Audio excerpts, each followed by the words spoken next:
Hey guys, it's me Noelle and welcome back to my channel. In today's video, I'm going to be showing you guys how to design your very own unique business card.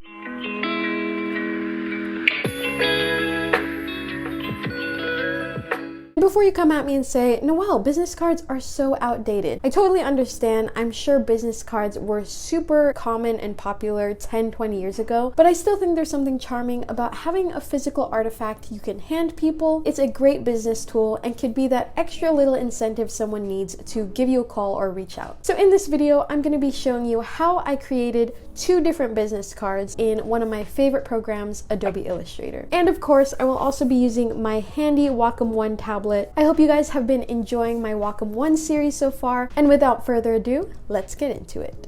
So the first step to designing your very own business card is to find inspiration. There are endless places online where you can find inspiration for business cards.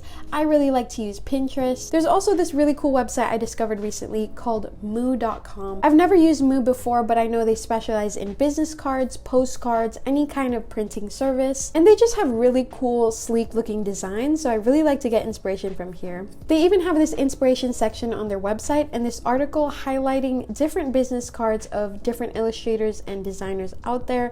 I mean, these are just gorgeous. There are so many different ideas, so many directions you can go. This one is my personal favorite. I've never seen a pineapple shaped business card before. Is that a legit cheese grater? No, it's not. You're kidding. This is actually the coolest thing ever. 30 seconds of scrolling on Pinterest, I just got a ton of new ideas and inspiration. People are really creative.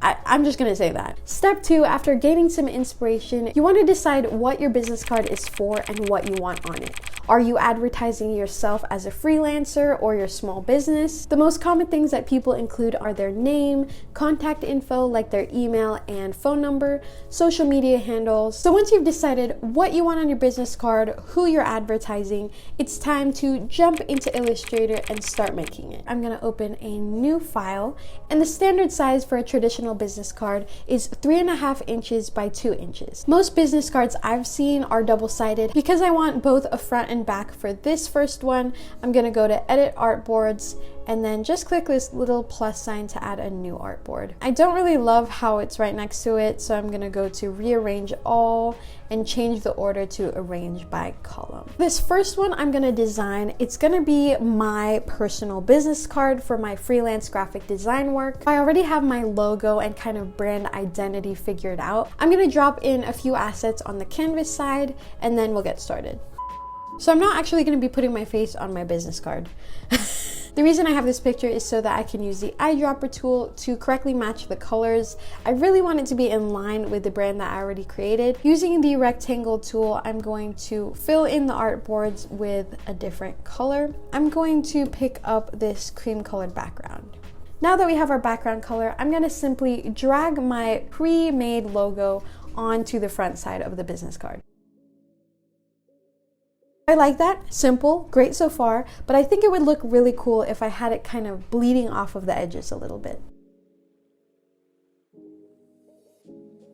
If you want to see what it looks like if you have elements going outside of your artboard, all you have to do is go to View and Trim View. I think I really like the placement of it. So this is where my handy dandy Wacom One comes in. I'm gonna recreate the little doodles on my profile picture right on my business card. Going to my brush tool over here, I'm gonna make sure that I have the round brush selected. I prefer that monoline look.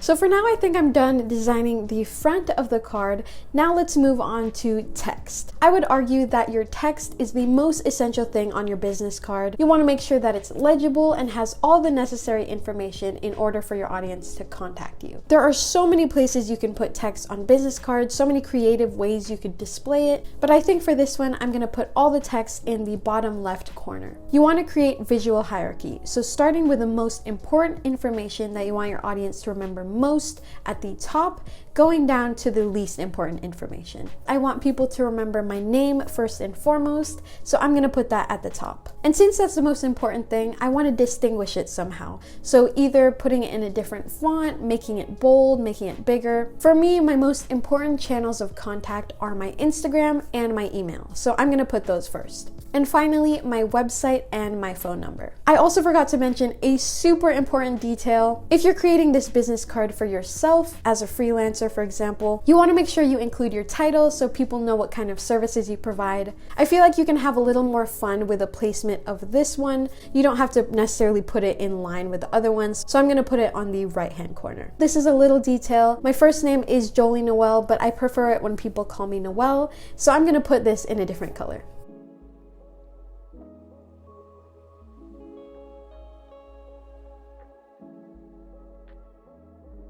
That is the final result. It has all the essential information such as my name, contact info, and my title. I think it really captures my brand identity quite well and relates back to my brand. So now I'm going to show you guys how to create another version of a business card. This one's going to be a little more simple since it's only one-sided. There will be a little twist on this one. Instead of having it be the standard rectangular shape, it's going to be square. I've seen a couple of these in real life and they always just blow me away for some reason. They're just super cool. Definitely a great way to help people remember your brand. It's going to be a teeny tiny little thing, 2 by 2 inches. This one's going to be for my small business, Shop Noelity, where I make affordable, elegant jewelry. I already have the logo done. I'm just going to drag it over.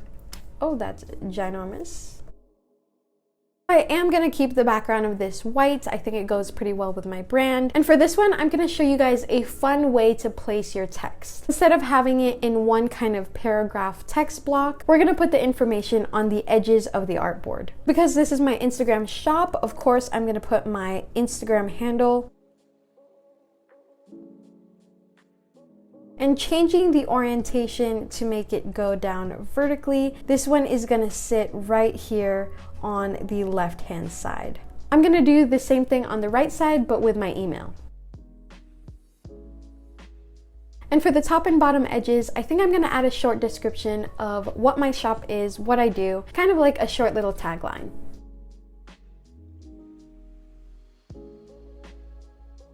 That's pretty much it. That's the finished business card. It's very simple compared to the other one, but this just goes to show that you can have even a square business card and have all the information you need. It's just kind of about how you utilize your space. One tip is to not add too much extra information, just stick with the basics. At this point, all you have to do is export your designs and upload it to printing websites such as Staples, Canva, moo.com. You can even choose the kind of paper you want your card to be printed on.